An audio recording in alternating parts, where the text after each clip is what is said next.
Hello, and welcome to I Hate Talking, a podcast about talking, including etymology, frustrating topics, current events, and other random subjects. I'm Adam. And I'm Steph. We are married, and we invite you into these discussions with us as we talk about the good and the bad of talking. We hope you enjoy today's episode.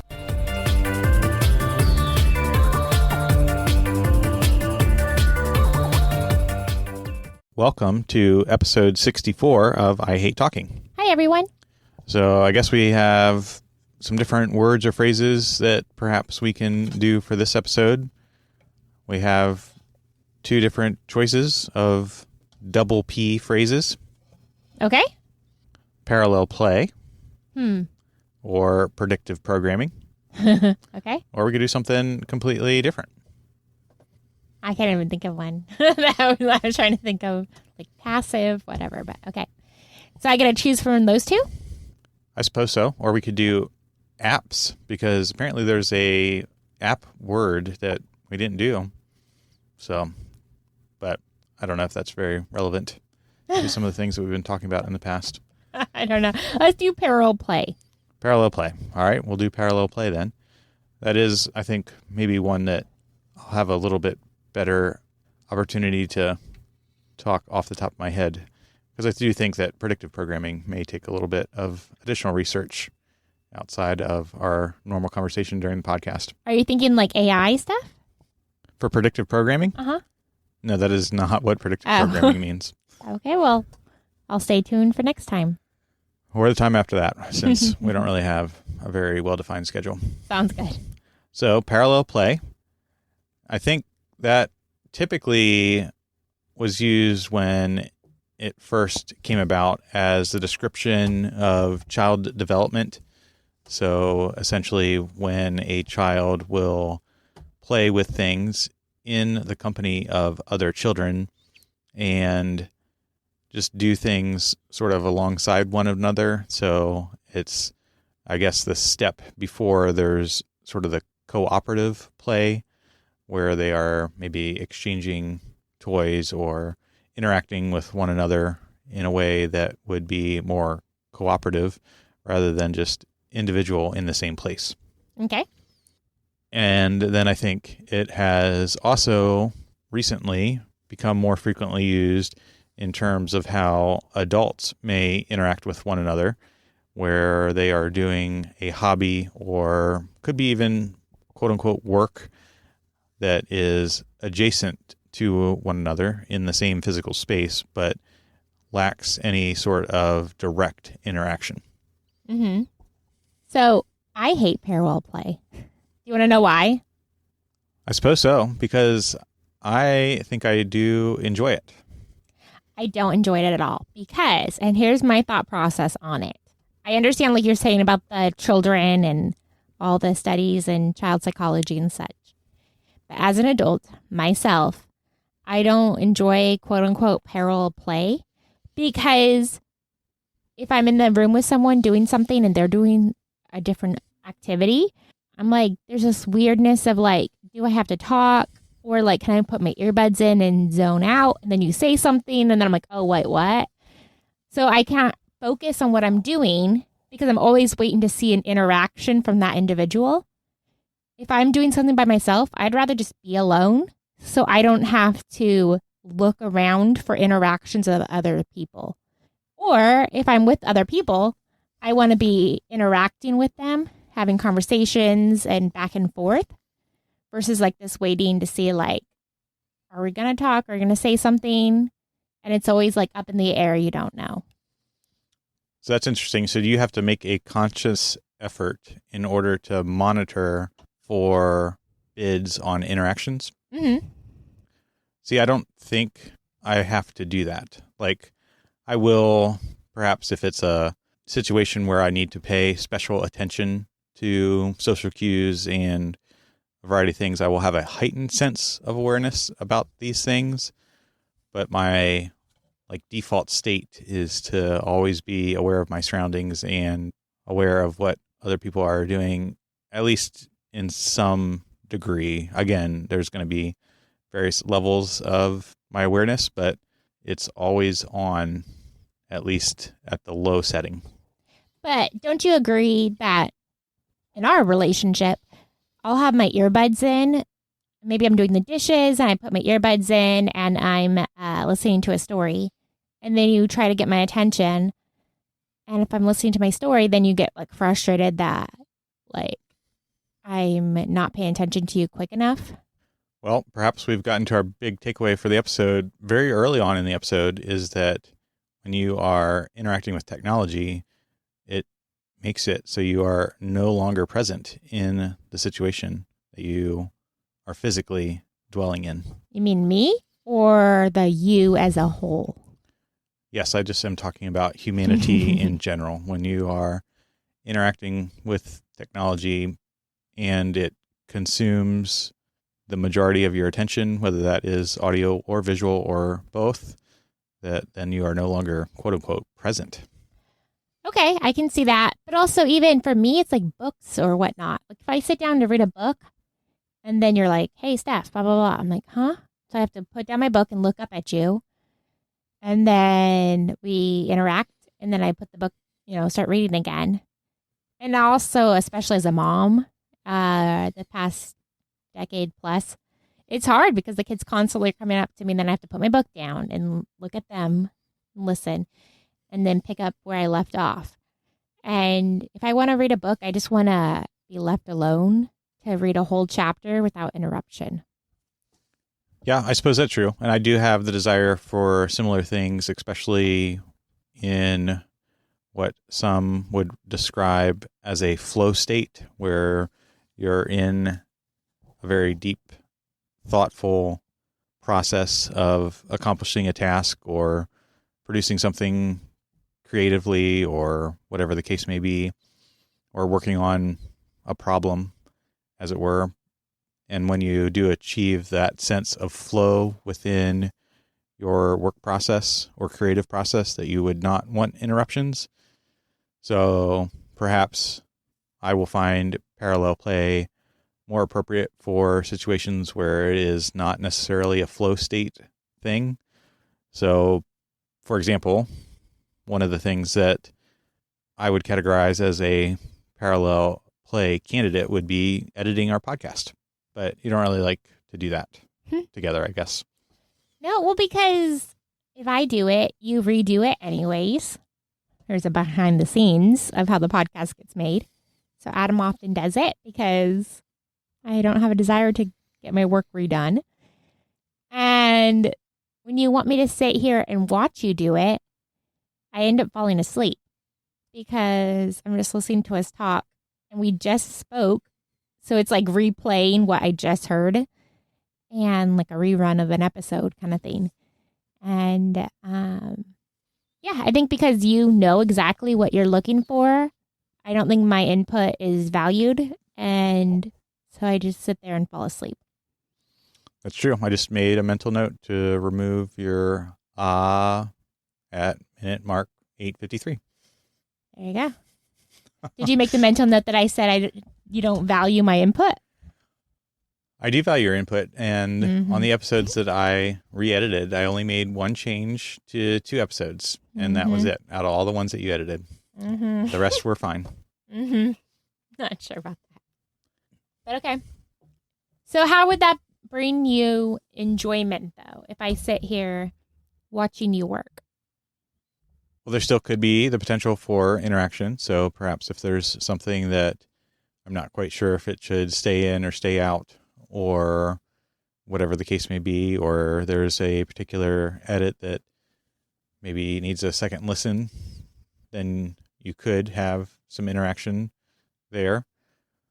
But I think the reason that I enjoy it, and probably most people that do enjoy it would cite the reason for enjoying it, is that you are experiencing something in the same space. So there's some form of companionship or stability or relationship, even though you're not necessarily doing the exact same thing and working on something together per se, but that there is, I think companionship would be probably a good word to use.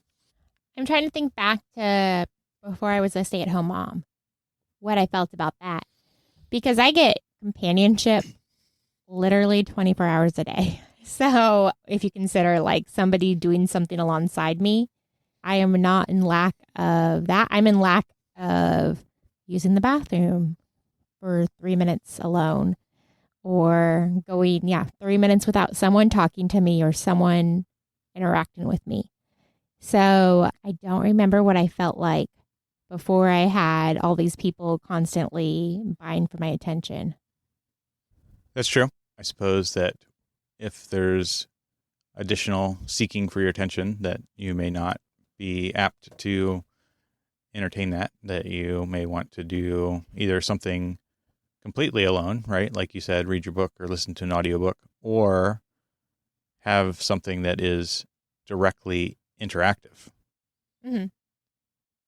So which would you pick out of those two? Or it depends on your mood and previous experience of the day. Yeah, I mean, it definitely depends. If I only could hypothetically pick one, it would be the direct interaction always, because I do like being around people. But typically it would be more of a day-to-day, what my interactions have been like. But I think going back to it, it's the whole, I'm always waiting, I guess, for someone to interact with me if in parallel play. So I can't fully enjoy what I'm doing unless I'm completely alone, because I'm waiting for that interaction. That's true. But you also, in some form, also seek that type of interaction as a valuable thing in your own fulfillment. True? Yeah, on a typical day. Yeah, definitely. So, according to some of the research that we are doing live on this episode, there's some things that describe parallel play in adults, and I'll just read some of these particular things. Is that parallel play in adults involves being together in the same spaces while each person focuses on their own independent activity, like reading while a partner watches TV or doing separate hobbies side by side. So I think that's a pretty concise definition that sort of summarizes how we've been defining the word parallel play as it relates to adults. And then it goes on, this quote-unquote alone time can strengthen relationships by combining personal space with shared presence, offering comfort, reducing social pressure, and supporting individual interests. It is especially beneficial for those who find constant social interaction draining and can help foster a sense of connection, autonomy, and relaxation. But what's the benefit from doing that versus being in a different room? Well, if you're in a different room, then you are no longer in a shared presence. So, for example, if you're in a different room, you might as well be in a different building or a different state, because you're not really being seen or sharing in any type of physical proximity. Do you think it was parallel play when we were long distance and we used to watch TV shows together? So that's an interesting thing, because TV shows maybe fit within this technology thing that we've been talking about, where perhaps you're semi-present. So even though you are doing the exact same thing, you're still being entertained, and you're not necessarily talking about it. Maybe after the fact you would, or during, but that can also be detrimental to the viewing experience, especially depending on your particular appetite for focusing on the show or whatever you're watching versus quote unquote interrupting the show. But I think that does sort of fit within parallel play, because again, you're not directly interacting with one another, but you are doing a hobby, and the hobby is just the exact same thing. So it's sort of in the middle, I think, because it's the exact same thing that you're partaking in, but it is still sort of separate because you're not having any opportunity for direct interaction.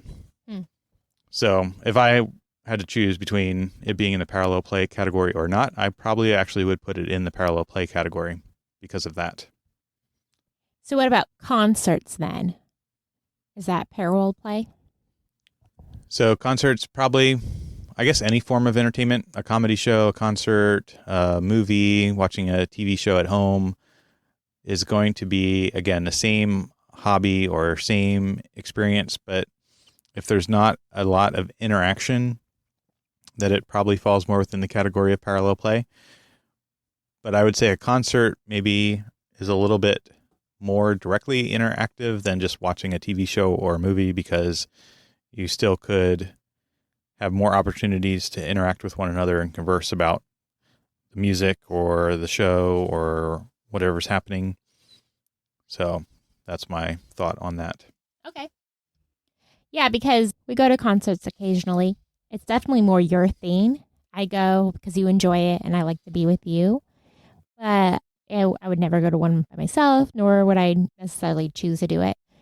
But I do love comedy shows.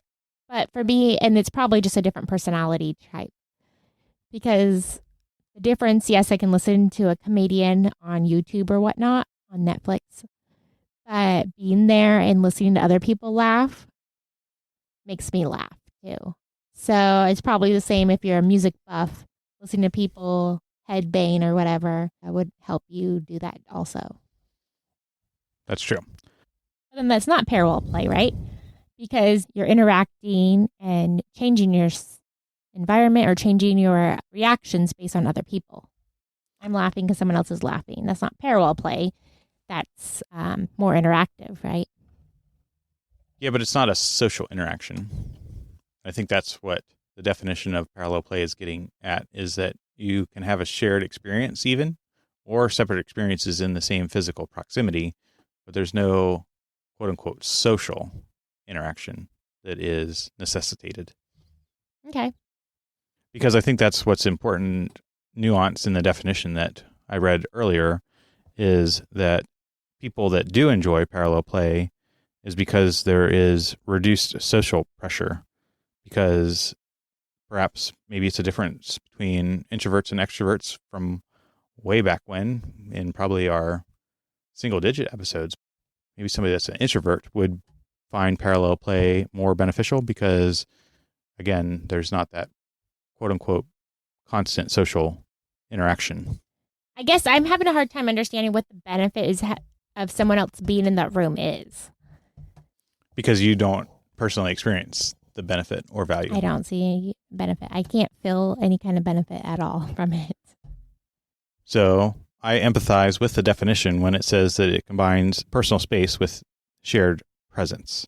So because you are physically there, your companionship and presence is felt, but the social interaction that perhaps I do enjoy to some extent, but not as my primary source of enjoyment, is not called upon to be completely social and interactive. How close do you have to be to have your presence physically felt? Because like our house is an open concept. Kitchen, dining room, living room are all together. If I'm reading at the kitchen table and you're on the couch in the living room, which is what, like 20 feet away, is that parallel play? Yeah, I would say so. What if I'm 10 feet more at the kitchen cooking? No, that's getting close to the outside boundary, I believe. So in your concept, parallel play has to be within 20 feet of each other? That sounds like a good rule. Okay, see, I don't get, like, for me, the only benefit would be, like, if we were on the couch together, cuddling, or, like, I'm laying on your shoulder, or our legs are touching, or something like that, then I see benefit, and yeah, it's both free together. But if I'm 15 feet away, and we're not interacting, I might as well be in the other room. For you. Mm-hmm. Yes. Yeah. True. I guess another takeaway is that, yet again, we've uncovered some things that make us different, and perhaps those differences are things that make us more strong as a couple, because we do have different interests and likes and values and sources of which we derive how we experience the world together. You don't sound very sure. Well, I just don't. I'm not convinced parallel play is a good thing. I even try to use the concept with my children. 3 of them like full constant attention, touching. Like if we're on the couch, they want me rubbing their back or rubbing their feet or talking to them or whatnot. And then I have one that even from a teeny tiny baby didn't want that strong, constant interaction. But he also doesn't even want you in the room. Like when he wants his alone time, it is obvious that he wants to be alone. His own room, no one else there. So I think I have a hard time processing parallel play like you're talking about. It's either you're together and you're interacting or you're away from each other. So I get what you're saying, but I don't see the benefit in it. So there are some things that do describe parallel play as a negative thing, though most of what I've been reading indicates that parallel play is a good thing. Because of reading bias? No, I'm just asking AI. AI is not biased at all. I'll ask my AI. You ask your AI while I talk about what my AI said. So there are some risks associated with parallel play if it replaces direct interaction. So if you are using parallel play and just doing your own thing in the same physical space forever and ever, then that will lead to superficiality of a relationship or true isolation because there is the lack of direct interaction and social things that you can discuss and do together. So that is the warning that my AI gives, and I do agree with that. And then I think the thing that you mentioned on the distance, it's not necessarily an exact distance in terms of the number of feet away, but I think it is have something to do with the proximity where you can at least be able to see one another, because obviously if you can't see one another, then the physical presence can't really be felt. And that I think there also needs to be the opportunity that if there is one person that wants to interact with the other person directly, that it's not like they have to walk over, but that they could do that from their existing location. So it sounds like so far you haven't found anything bad about parallel play. No, I did. I'm just reading this. So, and now the very first thing that comes up is yes, because I Googled, is parallel play good? And then the very first thing actually that popped up, that was my just generic Google sent, and AI instantly said, while parallel play in children playing side by side without direct interaction is a typical development, it can be a sign of autism if it persists. So my AI instantly goes to that and explaining why.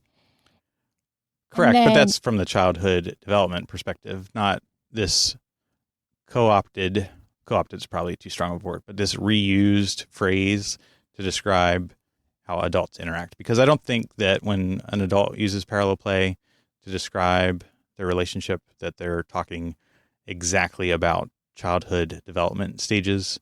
So there is a difference there between parallel play, the phrase being used in childhood development, versus what we're talking about as adults. Right. The next thing that comes up in mind after that is from verywellmind.com. And it says, is parallel play hurting or helping your relationship? So just very quickly, like bullet points they give for positives. Parallel play can look like reading a different book, lifting weights, doing different chores in the same room, being on your respective phones, scrolling together, folding laundry while your partner plays with the child. And they say that there's benefits. It helps practice object permanence. That is trusting that your partner exists and will still be there for you and love you even when you're not together. So that's their benefits. Drawbacks, they said there's often, too much of a good thing, is their quote. You might get complacent and no longer engage or have a schedule interactive activities together. It's important that the things you do together are things that you both choose, agree to do, and enjoy. Doing things together just for the sake of doing things together out of duty and obligation may result in resentment instead of closeness and connection. So that would be the argument to do parallel play, right? So that way you're not resenting the other person for making you do what they want. No, I heard two things in there that can make parallel play a bad thing. And it was one of the things that I already alluded to with the fact that if you exclusively do parallel play, then that is, as your article said, too much of a good thing, where then that becomes complacent and you are no longer actually interacting with one another and having a established relationship. And then the second thing that it described was the either routine or the duty to do this, that it should actually be hobbies, that when you are doing parallel play, that it's something that you both enjoy. It's not that one person's working and the other person is enjoying their hobby or vice versa. So I think that those are not necessarily in direct opposition to parallel play, but just observations on how parallel play can go wrong. Mm-hmm. So you still seem unconvinced. Yeah, maybe it's just a personality trait. Y'all can let us know if you feel strongly one way or another. I still don't see much of a benefit in parallel play. But you're open to considering it since I see a benefit in it? More than what we do already? What do we do already? We spend tons of time in the same room. Like when they were talking about, you do, in the article I just read, you doing the laundry and your partner's playing with the kid. We do that constantly. True, but I would put that more in the category of duty than pure hobby. I don't know. When I do the laundry and I see you playing with the kids, I'm like, that's fine. I want to play too, but I have work to do. Right, and that's the point. It's work. It's not a hobby. So it's not necessarily parallel play. It might be like parallel work. Playing with your kid isn't work. But even if one party is doing work, it's not parallel play. Right. Well, that was the example. Maybe Right. That's like my point, is that I don't think we do a lot of parallel play. I think we do all the time. Yeah, but we were both earlier on our phones doing Duolingo. Yeah, maybe I just categorize too much in life as work because I feel like that's a duty as well. It's enjoyable, but it's a task that needs to get checked off the list. So perhaps we have not arrived at any particular conclusions in this episode, but how would you want us to do parallel play then if you don't think we're doing it well? I think it needs to be perhaps things that don't take you completely out of the presence of one another in terms of social presence. So there still is the opportunity to have some form of social interaction if one or more of the parties desire that. So the example on the technology thing, I think, detracts from that availability. Yeah, but then you can't read a book. You could read a book, yeah. Not if one person's wanting to interact. They're like, what, are you going to read it out loud to me? No, but then you pause the book and then you can have a social interaction because you're already in close proximity with one another. And that's not parallel play then. You paused your book. So I didn't get to finish reading my chapter. All I want to do is read my chapter in peace. But then you don't actually want to partake in parallel play then. No, I don't. Well, then there you go. So, yeah, I don't know. Maybe it comes down to, in our personal lives, we're just overcommitted.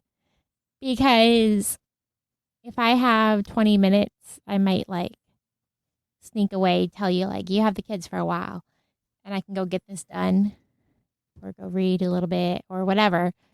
And I very much value that time. And it's really frustrating when it gets interrupted because we do not have spare time. So I very much value those few minutes that we carve out to do stuff. So that's probably just on us that we overcommit ourselves and don't have enough time to sit in the same room doing an activity and stop occasionally and restart the activity. Does that make sense? That's true. So we don't have enough time to do our own hobbies to begin with. Mm-hmm. So if we try to, and then it gets interrupted, then it's even more frustrating. That very well could be. So again, I don't think we've reached any conclusions, but maybe we will continue this conversation either offline or online. But if you have any particular things that you have concluded on, do let us know by sending us an email, a text, or leaving a comment. And we would certainly love to hear your perspective on parallel play and the benefits or the reasons not to do that. Maybe we'll tackle this as a part 2, or maybe not. So, from your friends at I Hate Talking, until next time, remember, it is only through talking that we begin the journey to understanding.